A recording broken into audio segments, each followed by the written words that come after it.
Hi കൂട്ടുകാരെ, ഈ വിശ്വാസത്യാഗം സംഭവിച്ചുകൊണ്ടിരിക്കുന്ന നമ്മുടെ ഈ കാലഘട്ടത്തിൽ ദൈവികതയും ദൈവവിശ്വാസവും നഷ്ടപ്പെട്ട് ദൈവമില്ല എന്ന് ഹൃദയത്തിൽ വിശ്വസിക്കുകയും ചെയ്തുകൊണ്ടിരിക്കുന്ന അനേകം മനുഷ്യരുണ്ട്.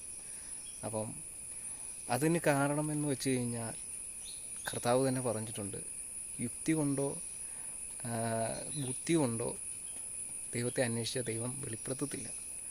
അവിടെ എളിമപ്പെട്ട് എളിമയിൽ ജീവിച്ചാൽ മാത്രമേ നമുക്ക് ദൈവത്തിൻ്റെ സ്നേഹത്തിലും ദൈവത്തോടുള്ള പ്രത്യാശയിലും നമുക്ക് ജീവിക്കാൻ സാധിക്കത്തുള്ളൂ. വചനം ഇങ്ങനെ പറയുന്നു, ജ്ഞാനത്തിൻ്റെ പുസ്തകം 1-ാം അധ്യായം 1-2 വാക്യങ്ങൾ: ഭൂലോകരെ, നീതിയെ സ്നേഹിക്കുവിൻ, കളങ്കമെന്നിയ കർത്താവിനെക്കുറിച്ച് ധ്യാനിക്കുവിൻ, നിഷ്കളങ്കതയോടെ അവിടുത്തെ അന്വേഷിക്കുവിൻ.